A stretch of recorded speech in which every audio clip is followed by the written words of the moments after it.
Saudara Tugu Zafrul, Menteri MITI, Tuan Rizal Marekan dan Datuk Mustafa dari keluarga Madrid, Menteri, Tuan Menteri, Menteri Besar Perak, Halal di Majlis Mesyuarat Kerajaan Negeri, rakan-rakan, tuan-tuan yang terutama dan saudara-saudari yang dimuliakan. Alhamdulillah, pada pagi ini kita menyaksikan satu lagi kejayaan utama Madrid dan MITI menyelenggara MIHAS yang diiktiraf sebagai pameran halal yang terbesar di dunia.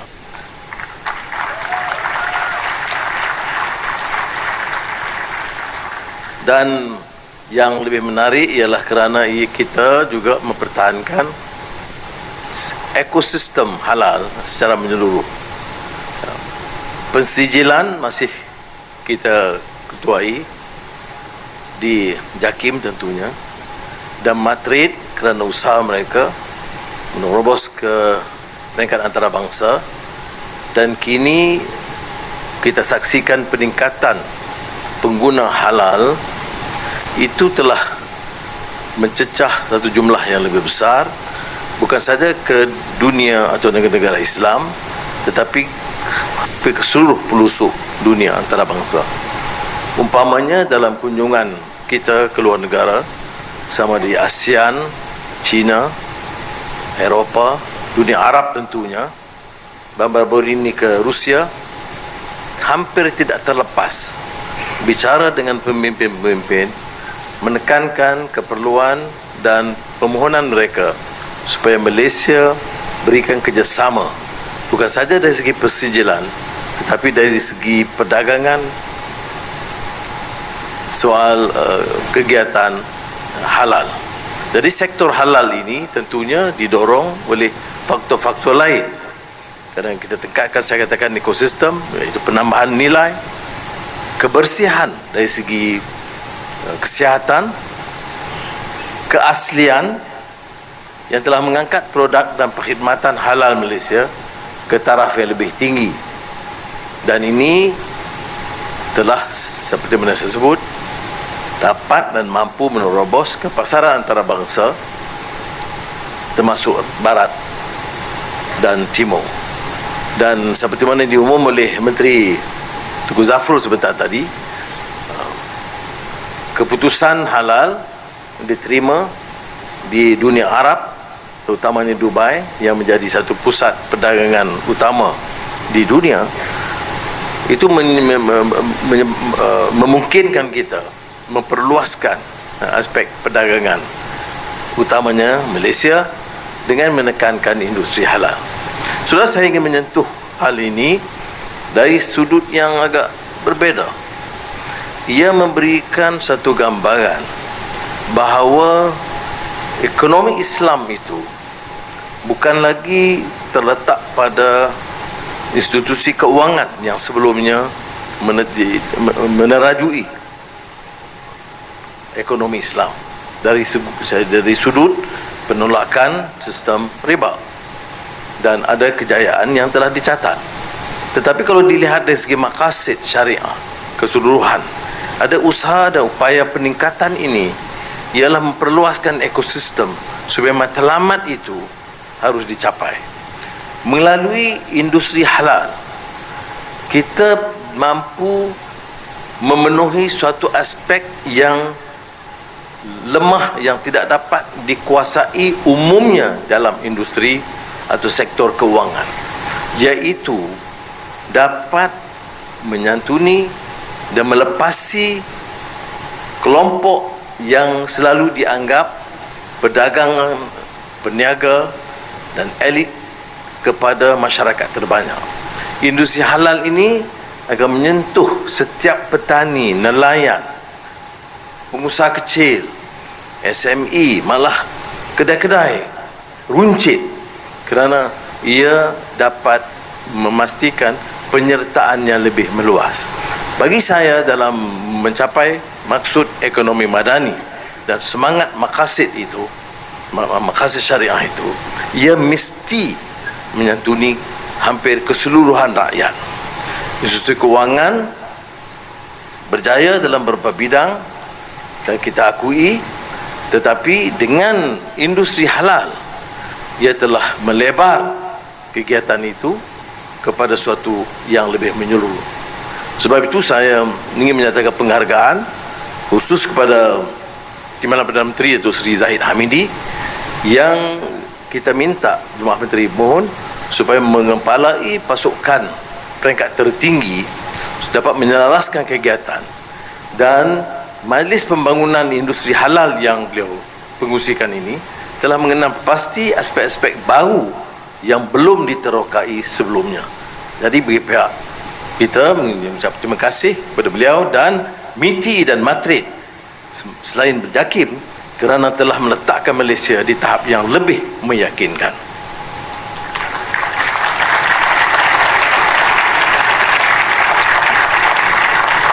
Next, ladies and gentlemen, now may I take this opportunity to express my profound gratitude to the support by many governments throughout the world and my exchanges with leaders, Middle East, ASEAN, China, Europe, including my visit to Germany, and recently in Vladivostok, meeting President Putin.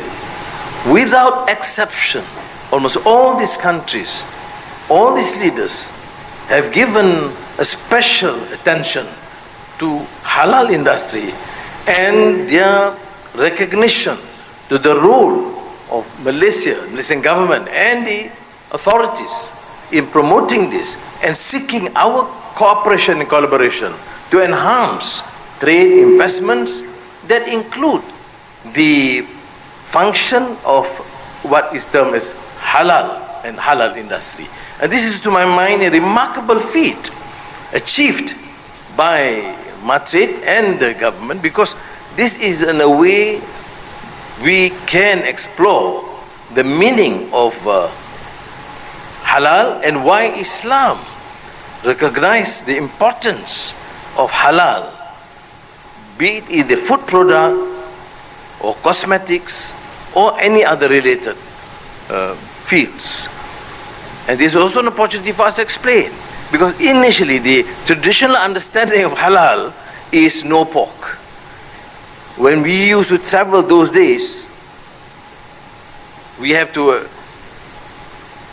probably ask for halal meal, and that means precisely just no pork, no alcohol, period.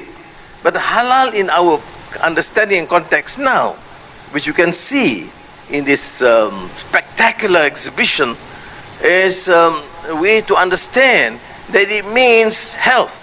It means a more sophisticated use of materials to avoid harmful products, not only what is considered to be non-halal in the traditional context.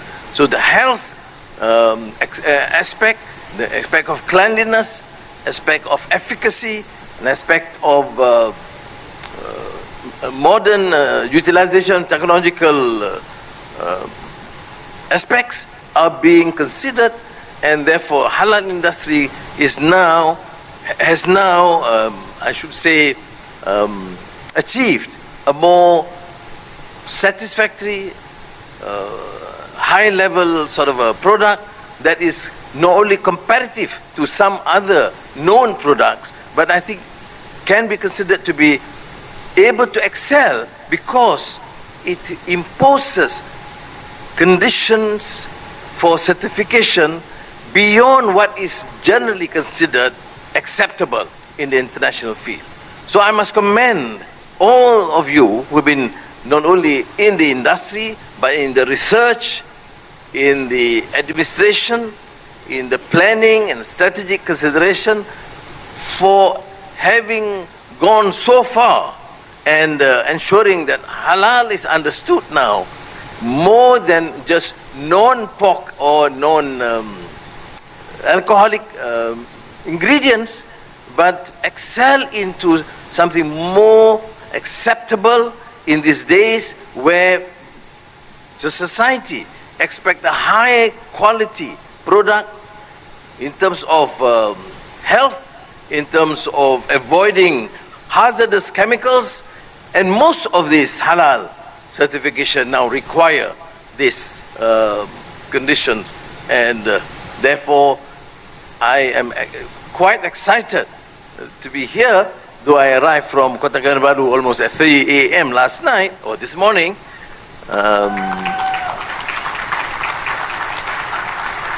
And I told Deputy Prime Minister and also to Zafrul, if it is just any other ordinary function, I would have certainly deputized.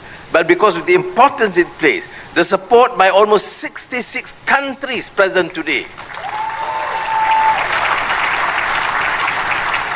the enormous economic potential, and particularly the advantage to general Malaysians, all religious creeds. This is also important. When we talk about halal, we are talking about Islamic precepts, but we are talking about the interest of all Malaysians,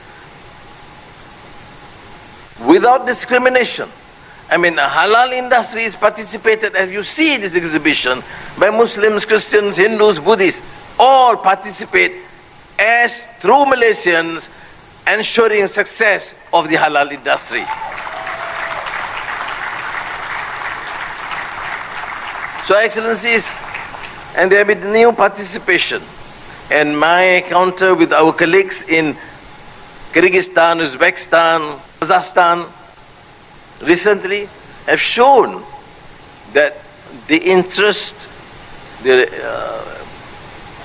commitment to collaborate with us is further enhanced. And I must, of course, take the responsibility to thank all my colleagues, leaders of these countries, to UAE, to Saudi Arabia, Qatar, and of course I'm leaving for Egypt soon. In all these encounters, without exception, may I reiterate that halal industry remains at the core of our campaign and program. Now, I will bore you with more details and figures, and $1 trillion now and the $5 trillion in the next 10 years or less. But because you are quite familiar with the statistics, and Tuku Zafrul has a better grasp of these numbers, but I must just say that I am exceptionally grateful to all our colleagues in MITI, in Madrid, and the chairmanship of Deputy Prime Minister Zahid, and the collaboration and the support by excellencies, ambassadors and high commissioners, and the participation of so many countries. Many of those countries participate with the total support of the authorities in their governments. And therefore, I must say, terima kasih, syukran, sese, apa lagi? Nandri Vandakam.